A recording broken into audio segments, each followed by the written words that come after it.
Now student, we are going to discuss section number 4 of JEE Advanced 2023 examination of paper number 1. Clear? तो ये जो section है बेटा ये रिलेटेड है आपका मैच द कॉलम। यहाँ पे आपको लिस्ट 1 और लिस्ट 2 दो लिस्ट प्रोवाइड की गई और उन लिस्ट को आपको क्या करना था, मैच करना था। ठीक है, तो चलिए देखते हैं यहाँ पर कि क्वेश्चन नंबर 14 से लेके 17 तक जो है किस टाइप के मैच द कॉलम पूछे गए।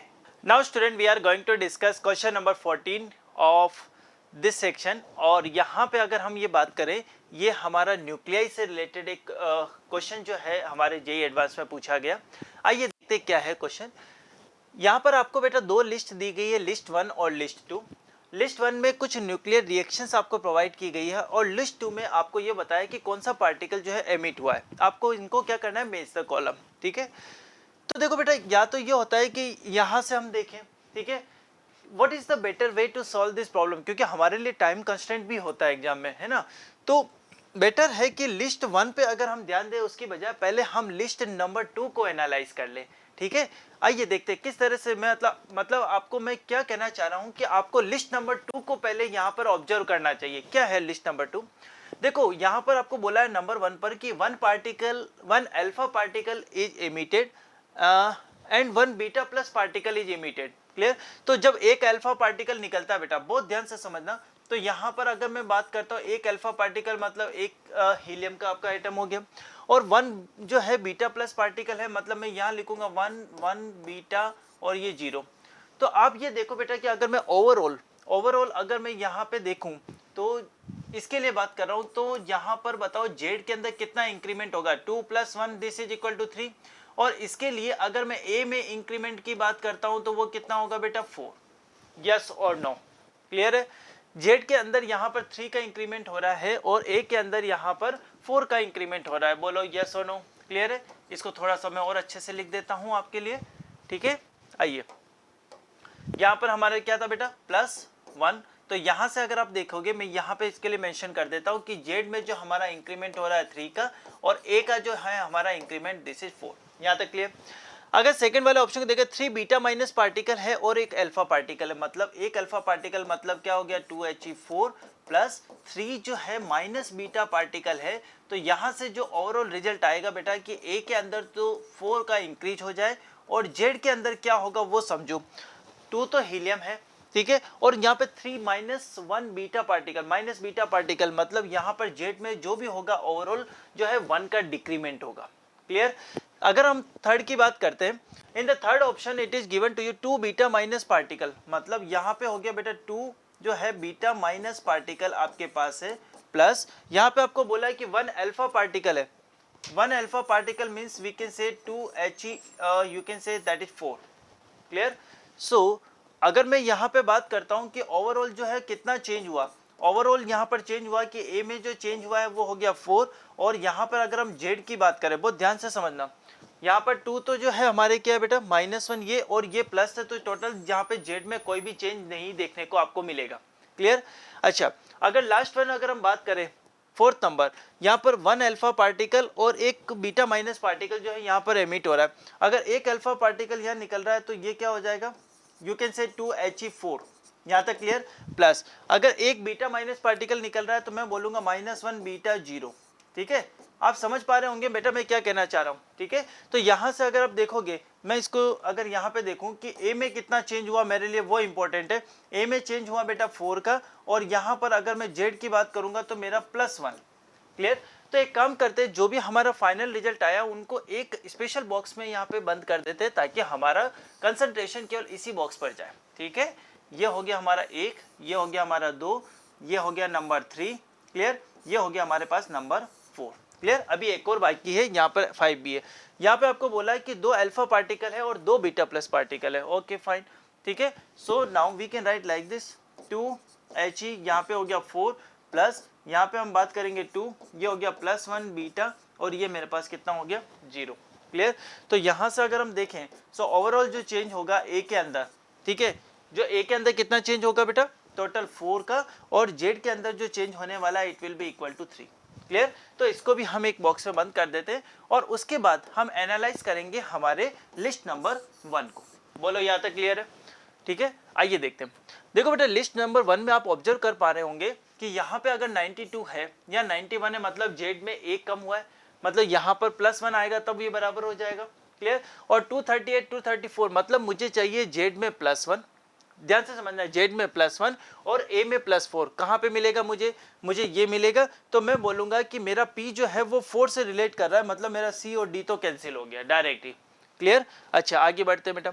यहाँ पर 82 82 मतलब जेड में मुझे कोई चेंज नहीं चाहिए, मतलब जेड 0 होना चाहिए। तो कौन सा वाला है, डायरेक्ट ही देखने से मिल रहा है थर्ड वाला, मतलब मेरे को तो डायरेक्ट ही क्लियर हो गया कि मेरा ऑप्शन नंबर 1 जो है वो करेक्ट है। ठीक है। अब सोचो कितना इजी क्वेश्चन है। ठीक है, समझ में आया। जैसे अगले को भी चेक करो, यहाँ पर 81 से 82 हो रहा है, मतलब मेरा जेड में एक इंक्रीज हुआ है, तो ये कम करना पड़ेगा ना, मतलब जेड की वैल्यू -1 होनी चाहिए। जेड की वैल्यू -1 मुझे कहाँ देखने को मिली है, that is at the number 2, तो इसका मतलब मेरा यहाँ पे हो गया 2। सिमिलरली एस के लिए भी आप बात कर सकते हो। यहाँ पे 91 से 88 है, बताओ कितना डिक्रीमेंट हुआ है बेटा, कितना डिक्रीमेंट हुआ है 3, मतलब जेड -3 होना चाहिए, कहीं है, मतलब जेड में, मतलब जेड जो है वो हम कितना यहाँ पर आएगा कि वो 91 हो जाए, 3 आना चाहिए। देखो ये 3 है, ये भी 3 है। अब आगे बात करते हैं। अच्छा यहाँ समझना, 1 alpha particle 2 beta plus particle था, यहाँ अल्फा पार्टिकल और 1 अल्फा पार्टिकल था और ये था। ठीक है, तो यहाँ पर Z4 ये भी ठीक है। और यहाँ पे अगर हम बात करते हैं, यहाँ पे आपका हो जाएगा बेटा इट विल बी 3 और 4। ठीक है, यहाँ पर होगा बेटा 4, है ना, दिस इज व्हाट 4, ये 4 हो जाएगा। यहाँ तक क्लियर है। अच्छा देखते हैं, अगर यहाँ पे हम बात करें 91 और ये 88 हो गया, मतलब यहाँ पर 3 का मेरा क्या हो गया, डिक्रीज हुआ है। अगर 3 का मेरा डिक्रीज हुआ है, इसका मतलब यहाँ पर 3 ऐड करूंगा तो मेरा टोटल जो है कंजर्वेशन हो जाएगा। क्लियर, मतलब लेफ्ट साइड और राइट साइड सेम हो जाएगी, मतलब जेड की वैल्यू 3 होनी चाहिए। तो यहाँ पे मेरा 1 है, तो आप यहाँ देख पा रहे हैं कि कौन सा ऑप्शन करेक्ट है, option number 1 is correct. Clear. तो यहाँ पर अगर बेटा हम इस क्वेश्चन की बात करें, इसके एनालिसिस पे चलते हैं। ठीक है, आइए देखते हैं एनालिसिस पार्ट। तो अगर हम इसके एनालिसिस की बात करें तो बिल्कुल सिंपल सा क्वेश्चन है। अगर आपको simple alpha particle beta particle में अगर आप लेफ्ट हैंड साइड और राइट हैंड साइड को अगर इक्वल बैलेंस कर पा रहे हैं तो आपके लिए क्वेश्चन बहुत इजी है। और आप ये बोलोगे कि जितना जेईई एडवांस के क्वेश्चंस को करने में टाइम लगता है, ये मैच द कॉलम आपके लिए बूंद साबित हो सकता है फॉर द स्कोरिंग। क्लियर। तो यहाँ पे अगर मैं इसको बात करूंगा, मैं इसको इजी की कैटेगरी में ही रखूंगा। I will provide 4 out of 10। Now student, we are going to discuss question number 15. This question is again related to match the column part. Clear. So now this question is actually related to, you can say that black body radiation, और you can say आपने पढ़ा होगा बेटा wins displacement law. ठीक है, तो wins displacement law के ऊपर बेस आपको जो है एक मैच द कॉलम पूछा गया जेईई एडवांस के अंदर। ठीक है, आइए देखते हैं क्या है बेटा। और इस क्वेश्चन को एक्चुअली क्वेश्चन दिखने में बड़ा लग रहा है, लेकिन इस क्वेश्चन को हम इजीली कैसे सोल्व कर सकते हैं वो हमारा इंपॉर्टेंट पार्ट, वो मैं आपको बताऊंगा। तो आइए देखते हैं। Match the temperature of a black body given in a list with an appropriate statement in the list number 2. ठीक है, यहाँ पर आपको बेटा विंस कांस्टेंट की वैल्यू गिवन है, साथ साथ में SC/E का वैल्यू भी यहाँ पे आपको गिवन है। तो हमें एक लिस्ट 1 प्रोवाइड की गई है और एक हमें लिस्ट 2 प्रोवाइड की गई है। ठीक है, अब यहाँ पर जो टेम्परेचर है उस टेम्परेचर को हमें रिलेट करना बेटा इससे। ठीक है, आइए पहले मैं आपको इसका कुछ बेसिक्स बताता हूँ बेटा, है ना। ये हमारे पास ऑप्शंस भी है, आइए देखते हैं। सो अगर मैं आपको यहाँ पे बात करूँ बेटा कि जो विंस डिस्प्लेसमेंट लॉ है वो हमारा क्या कहता है कि जो लैम्बडा मैक्सिमम है और जो हमारा टेम्परेचर है, इसका जो प्रोडक्ट है वो हमेशा क्या रहता है बेटा, कांस्टेंट। ठीक है, ये क्या रहता है, कांस्टेंट। अगर ये कांस्टेंट रहता है तो आपको इसकी वैल्यू पता होनी चाहिए। ठीक है, I am writing lambda max multiply T, it should be equal to, देखो बी का वैल्यू भी यहाँ पे गिवन होगा बेटा, आपको क्वेश्चन में ही गिवन होता है। क्या है, देखो ये रहा 2.9 into 10⁻³ metre kelvin. So I am writing this one, बहुत ध्यान से समझना बेटा, इसको इजीली कैसे सॉल्व कर सकते हैं वो मैं आपको बताऊंगा। 2.9 इंटू 10⁻³ मीटर केल्विन। अब समझो, हमें जो वैल्यू चाहिए उसको समझो, क्योंकि जो आपको ऑप्शंस गिवन है ना बेटा वो ऐसे है, मतलब इधर 2000 केल्विन, यहाँ पर आपके पास जो 3000 केल्विन, 4000 केल्विन, 10,000 केल्विन, इस टाइप से आपको यहाँ पे जो है लिस्ट के अंदर टेम्परेचर्स गिवन है। क्लियर। तो अब हमें क्या करना चाहिए, यहाँ पे मैं कह रहा हूँ कि ये जो है सारे के सारे टेम्परेचर्स जो है वो क्या है बेटा, थाउजेंड्स के मल्टीपल है। किसके मल्टीपल है, थाउजेंड्स के मल्टीपल। अगर थाउजेंड्स के मल्टीपल है तो क्या मैं इसको इस फॉर्म में कन्वर्ट कर सकता हूँ। मेरी बात बहुत ध्यान से समझिएगा। I am writing lambda 2.9 into 10 to the power -3 और यहाँ मैंने इसको डिवाइड कर दिया n into 10 to the power 3 से। ऐसा मैंने क्यों किया, जैसे मान लो 2000 है तो 2000 को हम क्या लिख सकते हैं 2 इंटू 10 टू द पावर 3, 3000 को क्या लिख सकते हैं 3 इंटू 10 टू द पावर 3, 5000 को क्या लिखेंगे 5 into 10 to the power 3। Yes और नो? तो उससे हमारा क्या होगा बेटा, एक सीधा फैक्टर आ जाएगा, उस फैक्टर को हम यूज करेंगे। अब ये जो है यहाँ पर मीटर केल्विन है तो यहाँ पर ये मीटर केल्विन हो गया, तो इसको थोड़ा सा और सिंप्लीफाई करवाऊंगा मैं आपको। 2.9 into 10 to the power -6 divided by n and this is metre kelvin. ठीक है, तो यहाँ से लैम्बडा हमारा कितना हो गया 2900 इंटू, यहाँ पे आप लिख सकते हो 10 टू द पावर -9, यहाँ पे हो गया मीटर केल्विन डिवाइड बाई 9। ठीक है, अब इसको समझना ध्यान से, यहाँ से लैम्बडा की वैल्यू होगी मेरी 2900। अच्छा, यहाँ पे चूंकि हम टेम्परेचर से डिवाइड कर चुके हैं तो यहाँ पे हमारा केल्विन अब नहीं आएगा। बोलो यस और नो, क्योंकि आप टेम्परेचर से डिवाइड कर रहे हो। क्लियर? तो यहाँ पे अगर मैं बात करूँ तो ये मैं इसको कैसे लिख सकता हूँ, I can write like the 2900 nanometre divide by n। अच्छा, आप बोलोगे सर आप ये क्यों कर रहे हो, इसका रीजन बेटा अभी आपको समझाता हूँ। वन बाय वन हम ऑप्शन को चेक करेंगे। देखो बेटा, नंबर 1 ऑप्शन, एक चीज समझो बेटा, अगर हमें जो भी यहाँ पे ऑप्शंस गिवन है इसको ध्यान से समझना, ये जो ऑप्शंस गिवन है उसमें n का वैल्यू जितना ज्यादा होगा, n का वैल्यू जितना ज्यादा होगा उतना लैम्बडा मेरा कम होगा। यस और नो? ठीक है, तो यहाँ पर n की वैल्यू p के लिए पॉइंट से बात करूंगा तो n की वैल्यू यहाँ पे 2 है, यहाँ पर n की वैल्यू 3 है, n की वैल्यू यहाँ पे बेटा 5 है और यहाँ पर n का वैल्यू कितना है given, that is equal to 10। Clear है यहाँ तक? तो अगर मैं यहाँ पे बात करूँ बेटा कि सबसे पहले अगर मैं p के लिए बात कर रहा हूँ, किसके लिए बात कर रहा हूँ बेटा, फॉर p, तो p के लिए अगर मैं बात करता हूँ तो लैम्बडा जो मेरा आ जाएगा वो आ जाएगा 2900 डिवाइड बाई 2, ये मुझे मिलेगा 1450 नैनोमीटर। इंपॉर्टेंट बात ये है कि यहाँ पर हम n की मिनिमम वैल्यू रख रहे हैं। अगर जितने भी हमें ऑप्शंस दिए हैं उसमें n की मिनिमम वैल्यू है तो हमारा लैम्बडा मैक्सिमम है। तो अब हमारे जो गिवन ऑप्शंस है हम उनको जो है हम यहाँ पे कंसंट्रेट करें। तो इसमें जो ऑप्शन नंबर 3 है लिस्ट नंबर 2 में, ये बोल रहा है कि the radiation at peak emission wavelength will result in the widest central maximum of a single slit diffraction. अब आप जानते हो बेटा कि अगर डिफ्रैक्शन फिनोमेना की बात करते हैं और अगर मैं विड्थ की बात करता हूँ, ठीक है, डिफ्रैक्शन में अगर मैं विड्थ की बात करता हूँ तो वहाँ पे मेरा एक्सप्रेशन क्या आता है, क्या आपको पता है बेटा? उसका एक्सप्रेशन क्या आता है? आई can write like this that width is given by 2 lambda, you can से 2 lambda D by D. Yes और नो? तो अगर मेरा n यहाँ पर मिनिमम होगा तो मेरा लैम्बडा मैक्सिमम होगा, मेरा लैम्बडा मैक्सिमम होगा तो मेरी विड्थ क्या हो जाएगी, मैक्सिमम हो जाएगी। ठीक है, तो यहाँ पर मैं बात करूंगा कि मेरा जो p है, p से जो रिलेट करेगा वो क्या रिलेट करेगा बेटा 3, p से अगर 3 रिलेट करेगा तो मेरा ऑप्शन नंबर डी मैंने कैंसिल कर दिया। यस और नो? क्लियर? अच्छा, सेकंड बात करते हैं बेटा, है ना। यहाँ पर अगर हम सेकंड की बात करें फॉर q, अब देखो q को आप ध्यान से देखो, क्यों को आप ध्यान से देखो, आपको पता है ब्लैक बॉडी रेडिएशन के लिए जो हमारा कॉन्सेप्ट है कि जो ब्लैक बॉडी है that is directly proportional to 4th power of absolute temperature. ठीक है, मतलब अगर टेम्परेचर डबल होगा तो एनर्जी जो रेडिएशन एमिट होती है वो 16 टाइम्स हो जाती है, अगर ये हाफ हो गया तो वो 1/16 हो जाती है ना। अब आप यहाँ समझो, देखो यहाँ पर क्या आ गया बेटा, E is directly proportional T to the power 4। अब देखो जो गिवन ऑप्शंस है उनको देखना जरूरी है हमारे लिए। यहाँ पे समझो बेटा कि जो टेम्परेचर है वो कितना है 3000 केल्विन और यहाँ पे जो टेम्परेचर आपको गिवन है वो कितना है 6000 केल्विन।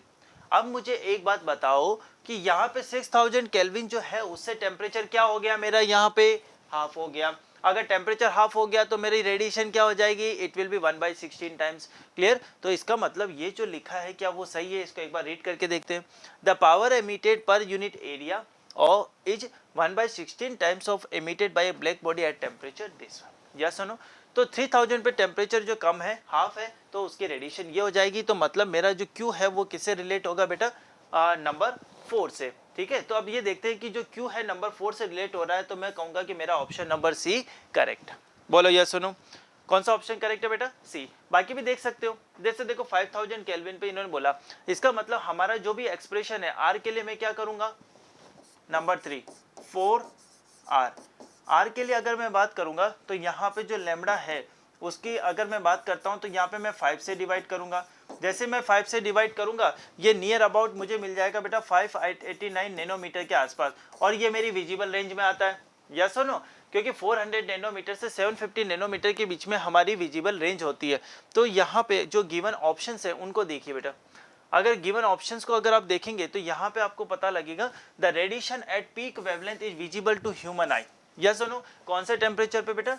5000 केल्विन पर। तो इसका मतलब हमारा आर किससे रिलेटेड है? It is related to number 2। Yes और नो, तो आर मेरा नंबर 2 से रिलेटेड है। सिमिलरली आप यहाँ पे जो है एस के लिए भी बात कर सकते हो। ये कितना हो गया? 10,000 केल्विन। तो अगर हम यहाँ पे बात करें जो मल्टीपल है फैक्टर, वो कौन सा बेटा? 10। तो अगर 10 का फैक्टर है तो मैं यहाँ लिख सकता हूँ 4s। यहाँ पे हम लिखेंगे बेटा lambda, it should be equal to 2900 divide by यहाँ पे कितना आ जाएगा? 10। It is equal to 290। ठीक है, 290 नैनोमीटर। लैम्डा का वैल्यू कितना है? लैम्डा का वैल्यू हमारे पास है 290 नैनोमीटर। बोलो यहाँ तक क्लियर?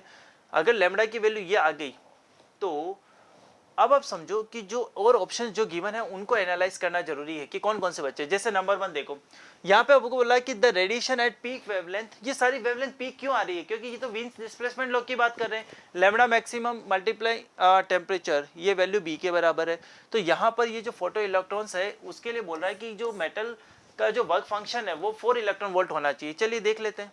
ठीक है, देखो यहाँ पे आपके पास जो लैम्डा है, ठीक है, 290 मीटर। हम जानते हैं कि फाई अगर मुझे निकालना है तो मैं बोलूंगा ये डिवाइड बाय नियर अबाउट 290 हो गया। तो अगर आप इसको कैलकुलेट करोगे, अगर आप देखते बेटा अगर ये 310 होता, फॉर एग्जांपल 310 होता तो ये एग्जैक्टली 4 टाइम्स जाता। तो हमारा ये एक्चुअली 4 टाइम्स एग्जैक्टली नहीं जा रहा है, ये हमारा जाएगा 4 पॉइंट समथिंग इलेक्ट्रॉन वोल्ट। ऐसा क्यों हो रहा है उसको समझो। क्यों? क्योंकि मैंने यहाँ अप्रोक्सीमेशन लिया है और जो क्वेश्चन के अंदर Sc/E का वैल्यू है वो ये दिया है। अगर मैं एक्यूरेट वैल्यू को यूज करूंगा तो मेरा एग्जैक्ट 4 इलेक्ट्रॉन वोल्ट आएगा, बट मुझे तो अप्रोक्सीमेशन से आंसर मिल जाएगा और बाकी मुझे रिक्वायरमेंट भी नहीं है, क्योंकि मैं ऑलरेडी यहाँ पर स्टार्टिंग के 2 जो P और Q को चेक कर चुका हूँ और वहां से ही मेरा जो है सॉल्यूशन मुझे क्लियर हो चुका है। क्लियर है? तो यहाँ पर अगर मैं बात करूंगा तो कौन सा ऑप्शन सही होगा बेटा? Option number C. Clear? So now we are going to discuss the analysis part of this question. अगर हम ये एनालिसिस की बात करते हैं तो देखो बेटा फॉर्मूला बेस है, हाँ एक ही फॉर्मूला लगा विंस डिस्प्लेसमेंट लॉ का।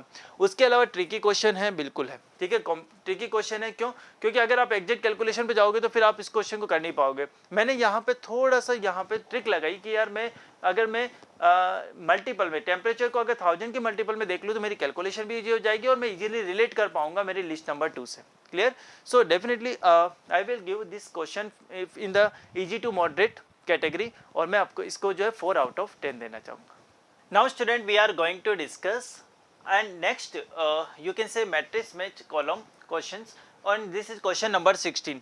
और इस क्वेश्चन में आपको ये बोला है कि हमारे पास कोई एक सीरीज LCR सर्किट है और उसको हमने कनेक्ट कर दिया किसी एक वोल्टेज सोर्स के साथ और हमें ये बोला है कि रेजोनेंट एंगुलर फ्रीक्वेंसी ये भी आपको प्रोवाइड की गई है और करंट एम्पलीट्यूड जो रेजोनेंस पर है वो हमारे पास I0 है। एंगुलर फ्रीक्वेंसी ऑफ सोर्स इतनी है और उसी इस पर्टिकुलर जब मतलब ये कहना चाह रहे हैं कि अगर एंगुलर फ्रीक्वेंसी हमारी इतनी है तो वहां पे जो करंट का एम्पलीट्यूड है वो 0.05 टाइम्स ऑफ I0 है।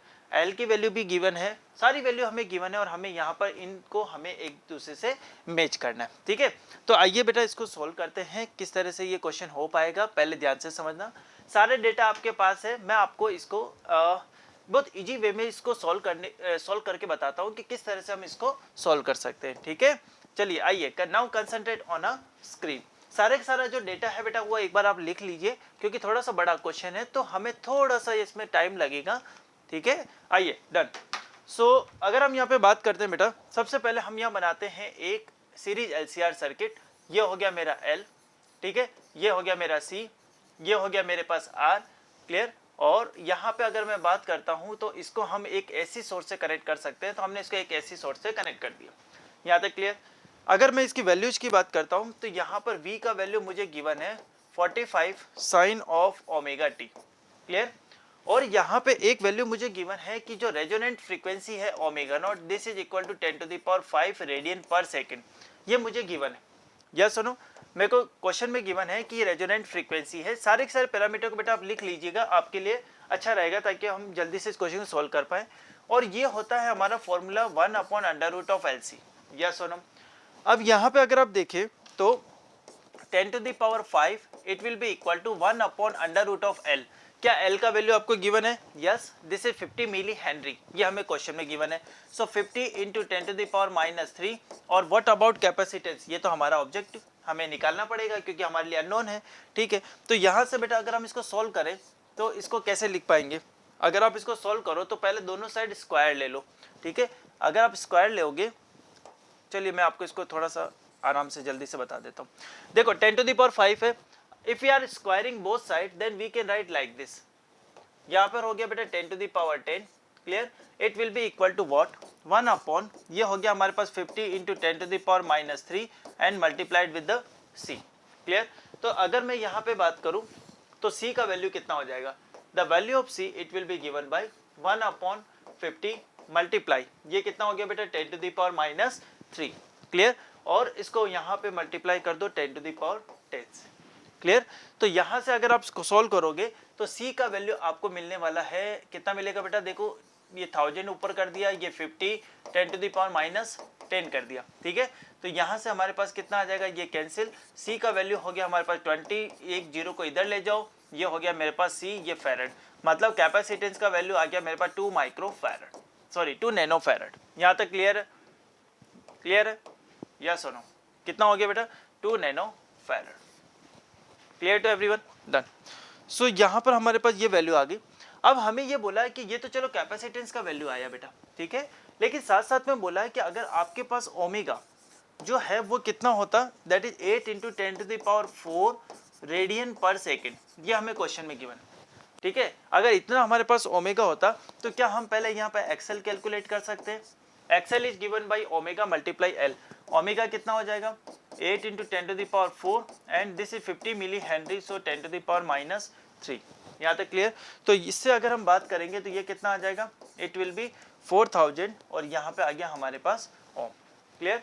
सिमिलर अगर मैं यहाँ से आपसे पूछूं कि मुझे एक्सी का वैल्यू बता दो तो आप बोलोगे यस सर हम बता सकते हैं, ये होता है 1/ωc, क्लियर। ओमेगा का वैल्यू यहाँ पे ऑलरेडी आपको गिवन है 8 इंटू 10⁴ और अभी आपने सी का वैल्यू भी कैलकुलेट किया 2 नैनोफैरड मीन्स -9, ठीक है। तो यहाँ से हमारे पास जो एक्सी आएगा वो कितना आएगा, वो देखो कितना आ जाएगा बेटा। इसको सॉल्व करेंगे तो यहाँ से अगर आप देखोगे 1/16 इंटू 10⁻⁵, यस और नो, क्लियर। और इसको अगर आप सॉल्व करने जाओगे इट विल बी 6250 ओम, इतना आएगा, कर लोगे, ठीक है। एक्सी का वैल्यू ये आ गया। तो यहाँ से अगर मैं बात करूँ जो नेट एक्स है वो कितना आ जाएगा, तो XC minus XL, clear, and it will be equal to what 6250 minus times, ये कितना हो जाएगा बेटा 4000, क्लियर। सो यहाँ पे हम x का वैल्यू कितना लिखेंगे, इट विल बी 2250 ओम, यहाँ तक क्लियर बेटा? यस और नो? क्लियर। तो अब हमें यहाँ पर ये बोला है कि जब ओमेगा की वैल्यू ये होती है 8 इंटू 10⁴, तो जो हमारी करंट है मान लो आई डैश वो 0.05 टाइम्स हो जाती है आई नोट का, यस और नो? क्लियर। तो क्या हम यहाँ पर इस वैल्यू को ये लिख सकते हैं, क्योंकि हमारी जो पीक वैल्यू है वो कितनी है बेटा 45, clear, and it is divided by, अब हमारा यहाँ पे क्या आएगा नेट रेजिस्टेंस, या इसको बोल सकते हो कि टोटल इम्पीडेंस, क्लियर। तो यहाँ पर अगर आप देखोगे तो 0.05 आई नोट की वैल्यू क्या होगी बेटा, वही 45, लेकिन ये आई नोट वो पीक करंट है जो रेजोनेंट फ्रीक्वेंसी पे आपको मिलती है, so it will be divided by R, ये 45 डिवाइड बाई जेड, इससे हमने इसको क्या कर दिया कैंसिल, ठीक है। तो यहाँ से बेटा अगर आप बात करोगे तो अगर मैं जेड की वैल्यू कैलकुलेट करना चाहूँ it will be r divide by 0.05 और you can say it will be equal to 20r, बोलो या सुनो, यहाँ तक क्लियर है, ठीक है। तो z का वैल्यू मेरे पास कितना आ गया बेटा 20r। अब हमें क्या करना होगा, देखो अब मैं आपको बोल रहा हूँ कि आप यहाँ से z की वैल्यू 20r कैलकुलेट कर चुके हो, ठीक है। तो क्या आपको एक्चुअली पता होता है कि z क्या होता है? z होता है हमारा, क्योंकि LCR सीरीज सर्किट है, then we can write like this XC minus XL इसका square and it will be equal to 20R, यहाँ तक क्लियर है बेटा। तो अगर हम यहाँ पर वैल्यू पुट करें, सबकी वैल्यू अगर आप पुट करो तो देखो R का वैल्यू तो आपके लिए अननोन है, बट अगर आप यहाँ XL माइनस XC की बात करो तो आपने ऑलरेडी X कैलकुलेट कर लिया है, ठीक है। So I can write X square and it will be equal to 20R। अब आप देखोगे बेटा क्या X का वैल्यू आपको क्लियर है, x का वैल्यू आपके पास आ गया, yes, r square plus x square, it will B you can say 400 r square, clear. तो यहाँ से आपके पास कितना आ जाएगा 399 R square, it should be equal to X square. अब यहाँ से आर स्क्वायर का वैल्यू कितना होगा, एक्स का वैल्यू है बेटा आपके पास 2250। आप देख सकते हैं हमने अभी रिसेंटली इसको कैलकुलेट किया। सो 2250 इंटू 2250 डिवाइड बाई 399, ठीक है। तो यहाँ से बेटा अगर आपको पहले इसको आपको अप्रोक्सीमेशन लेना पड़ेगा, डेफिनेटली ये क्वेश्चन लेंदी है, ये क्वेश्चन टाइम कंज्यूमिंग है। Either you can left this question, I am directly saying either you can left this question or you can say sir we will attempt it at the last, clear. तो यहाँ से अगर मैं बात करूँ तो are का वैल्यू जो अप्रोक्सीमेट आपको मिलेगा बेटा 112.6 ओम के बराबर। आप बोलोगे सर ये सब क्या है, हमारे को क्या ऑब्जेक्टिव है। So if you concentrate on the objective part, ठीक है, what is our objective, listen very carefully. हमारा ऑब्जेक्टिव है बेटा यहाँ पे आई नोट निकालना मिली एम्पियर में, क्वालिटी फैक्टर निकालना है, बैंड विड्थ निकालनी है और पीक पावर निकालनी है एट रेजोनेंस, क्लियर। तो अब सारी चीज़ों पे हम बात करने वाले हैं, सारे कैलकुलेशन हम कर चुके हैं, बस हमें अब फाइनल हमारे रिजल्ट चाहिए, ठीक है। तो अगर मैं यहाँ पे बेटा सबसे पहले नंबर 1 मैं अगर बात करता हूँ पी पॉइंट की, जो मुझे पीक करंट फाइंड आउट करनी है, ठीक है। तो जो मेरी पीक करंट है वो कितनी हो जाएगी, आपको पता बेटा ये तब होती है जब रेजोनेंट कंडीशन होती है, ठीक है। अभी आपने यहाँ पे कैलकुलेट किया है हमारा ये आर कितना आया 112.6, क्लियर। और यहाँ से हमें मिला 45 into 1000 and it is divided by 112.6, clear.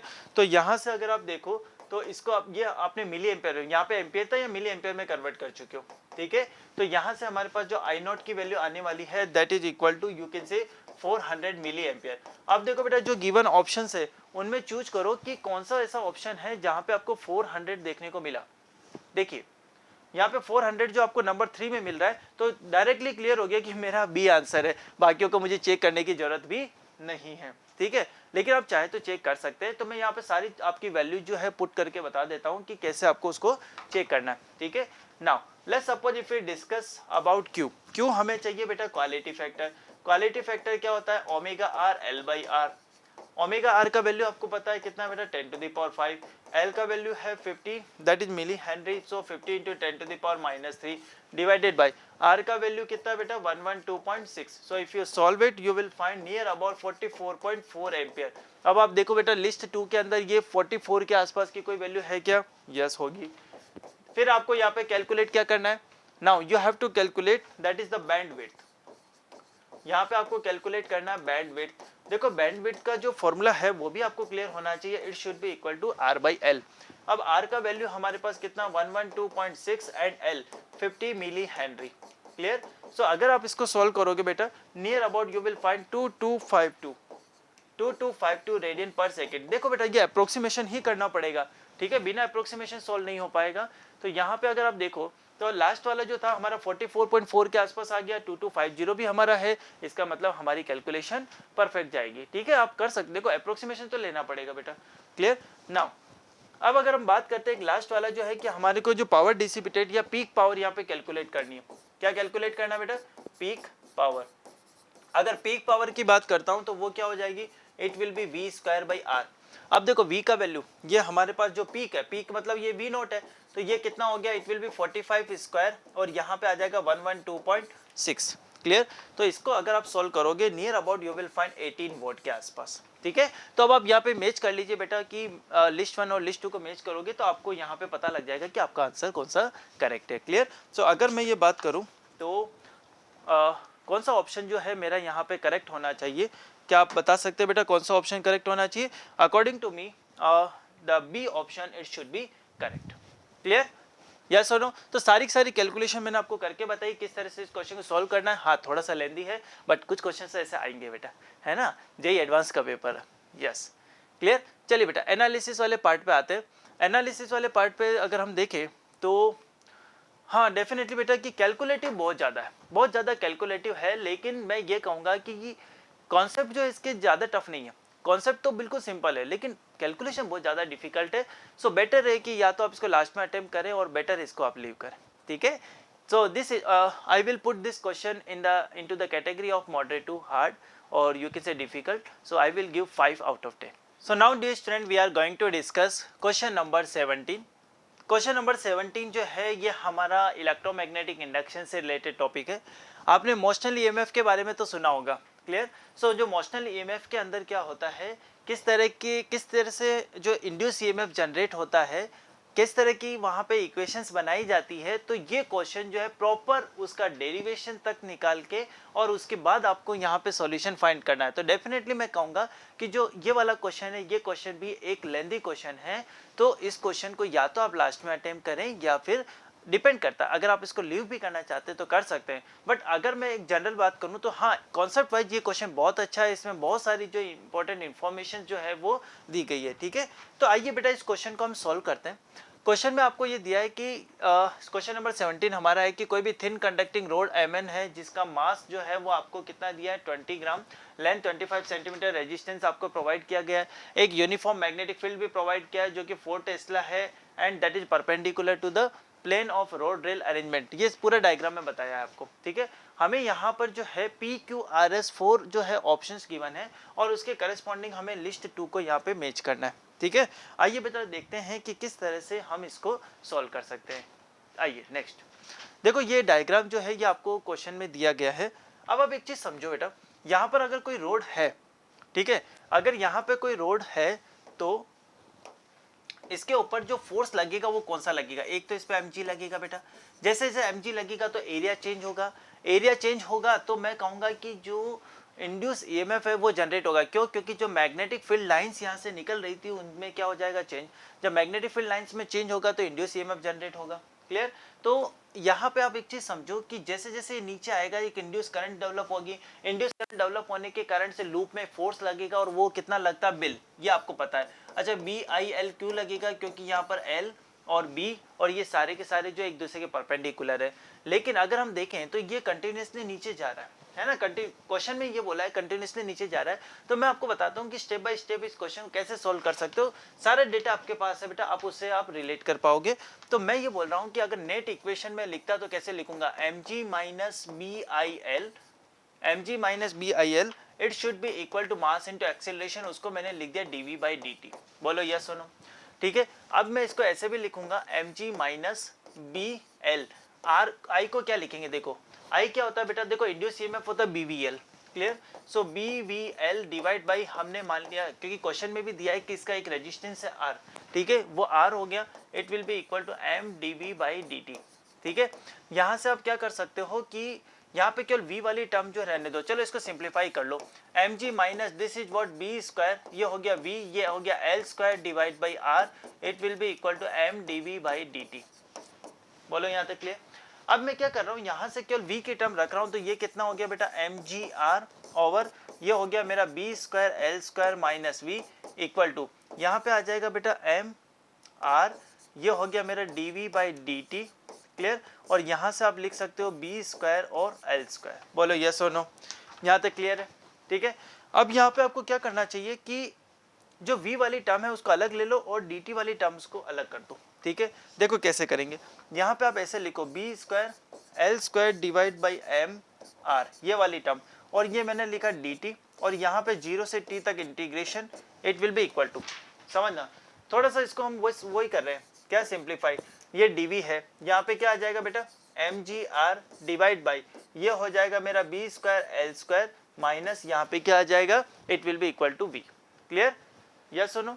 आइए इसको सिंप्लीफाई करते हैं बेटा, इसको इंटीग्रेशन हमें करना पड़ेगा। तो अगर आप इसका इंटीग्रेशन करोगे तो यहाँ पे आपको कुछ इस तरह की इक्वेशंस देखने को मिलेगी, b square l square divide by, यहाँ पे आ जाएगा बेटा mrt, क्लियर।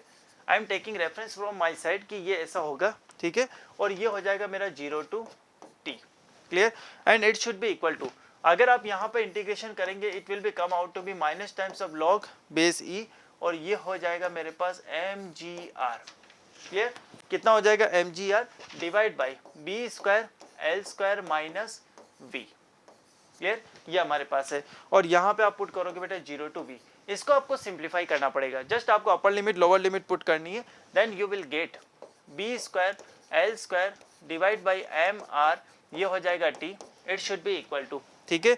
यहाँ पे आप क्या लिख सकते हो, minus times log base e, और यहाँ पे आपकी वैल्यू आ जाएगी, if you simplified it you can write mgr over b square l square minus v, ठीक है। क्या ये आपकी वैल्यू आ जाएगी? यस और नो? एक तो ये वैल्यू हो गई, माइनस यहाँ पर आपको क्या लिखना पड़ेगा, लॉग, और ये v की जगह 0 पुट करोगे तो it will B mgr over b square l square. अब देखो ये काफ़ी मतलब बार बार ये पूरी टर्म को लिखना हमारे लिए टाइम वेस्टेज है, तो हम यहाँ पे क्या कर सकते हैं बेटा, कुछ वैल्यू को कैलकुलेट कर लो, जैसे b square l square divide by M R, इस वैल्यू को कैलकुलेट कर लो क्योंकि क्या आएगी, ठीक है। यहाँ पर अगर b की बात करते हैं तो कितना बेटा, 4 टेस्ला, 4 इंटू 4, और लेंथ हमें कितना दिया, 25 सेंटीमीटर, आप क्वेश्चन में देख सकते हो, तो यहाँ पर हो जाएगा 1/4 metre, 1/4 divide by mass, mass of the rod कितना दिया बेटा, 20 ग्राम, है ना, तो 20 into 10⁻³ and what about resistance, 10 ohm दिया हुआ है, तो यहाँ से अगर आप देखोगे तो ये वैल्यू आ जाएगी आपके लिए 5। क्लियर? सिमिलरली अगर हम यहाँ पे बात करते हैं कि अगर मैं कहता हूँ कि ये जो मेरा mgr है, mgr ओवर ये हमारे पास जो b स्क्वायर l स्क्वायर है, इसको हम सिंप्लीफाई करेंगे, तो अब आप कैसे कर सकते हो बेटा, 20 ग्राम की वो है, ठीक है, यहाँ पर g को 10 रखा, व्हाट अबाउट r, ये हो गया 10 डिवाइड बाई, ये कितना हो जाएगा बेटा, 4 इंटू 4, यहाँ पे 1/4 इंटू 1/4, तो इसको आप सॉल्व करोगे बेटा, ये आएगा आपके लिए 2।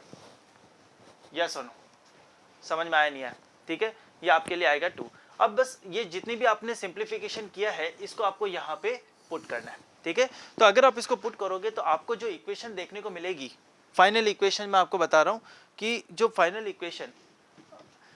इक्वेशन जो है उसकी बात कर रहा हूँ, एक बार फिर समझ सकते हैं, यहीं पे मैं आपके लिए लिख लेता हूँ ताकि आपको और यहाँ पे क्लियर रहे। यहाँ पे आपका क्या आ जाएगा बेटा, 5t, मैंने इनकी वैल्यूज को यहाँ पे पुट किया है, ठीक है, माइनस यहाँ पे क्या आ जाएगा बेटा, it will be log base e 2 minus v divide by 2, ये आपके पास आएगा। क्लियर? तो अब इसको अगर आप सोल्व करोगे तो यहाँ से आपके पास v का जो फाइनल एक्सप्रेशन है वो मैं लिख रहा हूँ 1 minus e to the power minus 5t, ये आएगा। क्लियर? अब हमारे को जितने भी गिवन ऑप्शंस है वहां पर आपको t इक्वल टू 0.2 सेकेंड के लिए इसको फाइंड आउट करना है, ठीक है। तो यहाँ पे अगर आप वेलोसिटी की बात करोगे तो वेलोसिटी आपकी कितनी आ जाएगी बेटा, 2, 1 minus e to the power, यहाँ पे आ जाएगा -1, ठीक है, और ई टू दी पावर -1 की वैल्यू 0.4 लेना, ये आपको क्वेश्चन में गिवन है। यहाँ तक क्लियर? तो इसकी वैल्यू जो आ जाएगी it will be equal to 1.2 metre per second, ठीक है। मैंने यहाँ पर सारी डिजिट्स का रेफरेंस ले लिया। क्लियर है? यस और नो? चलिए एक 1 बाय 1 यहाँ पे चेक करते हैं कि हमारे क्या क्या पैरामीटर्स हमारे पास है जिनको हमें जो है कैलकुलेट करना है, ठीक है। आइए ध्यान से देखिएगा। देखो सबसे पहले हमें यहाँ पे जो कैलकुलेट करना बेटा, that is equal to induce EMF, वो होता है हमारा BVL, ठीक है। हमने जो है पर्टिकुलर टाइम के ऊपर यहाँ पे वेलोसिटी निकाल दी उस रोड की, ठीक है। तो यहाँ से आ जाएगा बेटा 4 इंटू ये कितना आ जाएगा 1.2 इंटू लेंथ हमारी कितनी है बेटा 25 सेंटीमीटर, तो यहाँ से आ गया मेरा 1.2 वोल्ट। अब आप देखेंगे बेटा कौन सा ऑप्शंस मिलेगा, तो यहाँ पे मैं बात करूंगा इसके करस्पॉन्डिंग P के करस्पॉन्डिंग कोई 3 ऑप्शन, वहाँ पे आपको 1.2 वोल्ट है। ध्यान से देखिए, अगर मैं यहाँ बात करूँ करस्पॉन्डिंगली तो आप ये बोल पाएंगे कि यस P के लिए जो आपको इंड्यूस ईएमएफ निकालना वो कितना है 1.20 वोल्ट। यहाँ तक क्लियर? डन। चलिए नेक्स्ट देखते हैं बेटा। अगर सिमिलरली यहाँ पे मैं सेकंड, अगर मुझसे पूछा कि मुझे बता दो कि मैग्नेटिक फोर्स कितना, मैग्नेटिक फोर्स होता है बेटा BIL, है ना, और B का वैल्यू आपको पता है 20, you can say that is 20 milli tesla, ठीक है, नहीं मतलब आपके पास है 4 tesla, I am sorry 4 tesla जो है हमारे पास यहाँ पर मैग्नेटिक फील्ड है, ठीक है। This is equal to 4 tesla. Current की वैल्यू की अगर मैं बात करता हूँ, so the value of current हमारे पास कितना है, यू कैन से करंट की वैल्यू 0.12 है और यहाँ पे 1/4 ये आएगा, ठीक है। तो यहाँ से आपके पास आ जाएगा बेटा 0.12 वोल्ट, ठीक है। तो अगर आप इसको देखोगे तो ये आपका मिलेगा क्यू करस्पॉन्डिंगली 4, ठीक है। 4 के अंदर अगर आप देखोगे तो आपको 0.12 जो मैग्नेटिक फोर्स है वो देखने को मिलेगा। देखो magnitude of magnetic force in newton this is equal to 0.12। Calculation थोड़ी सी आपको करनी पड़ेगी बट मैं आपको यहाँ पर हिंट दे रहा हूँ कि किस तरह से आप इस क्वेश्चन को सॉल्व करोगे। क्लियर है? अच्छा, थर्ड हमसे पूछा है बेटा पावर। पावर होता है P equal to I square R. आई की वैल्यू जो है अभी आपने बोला 0.12, ये रही 0.12 स्क्वायर मल्टीप्लाइड विद 10। अगर हम ऐसा करेंगे, इसको जस्ट हमें मल्टीप्लाई करना है, it will be equal to 0.144 volt, ठीक है। और यहाँ पर ये जो है आपका मैच करेगा आर, ये जो है आर वाला पार्ट है ये, है ना, तो आर वाला जो पार्ट है वो मैच करेगा बेटा 2 से। क्लियर। करेस्पॉन्डिंगली एक और हमारे पास कैलकुलेशन है last, that is the terminal velocity. Terminal velocity क्या होती है बेटा, ये आपको पता है maximum velocity that is attend by that road. तो मैक्सिमम वेलोसिटी कितनी होगी, देखो ये जो इसकी पीक वैल्यू यही तो मैक्सिमम वेलोसिटी है, this is 2 metre per second. तो यहाँ पे अगर आप देखोगे इट विल बी करेस्पॉन्डिंग, आपका जो एस है वो 5 से करेस्पॉन्ड हो जाएगा। तो मतलब आपका जो आंसर आना चाहिए वो आना चाहिए 3425। कितना आना चाहिए बेटा, 3425। तो आइए देखते हैं कौन सा ऑप्शन करेक्ट है। 3425, यस, ये आ गया मेरे पास जो करेक्ट आंसर। तो मेरा जो करेक्ट आंसर है it will be equal to D. कौन सा ऑप्शन करेक्ट है बेटा, इट विल बी डी।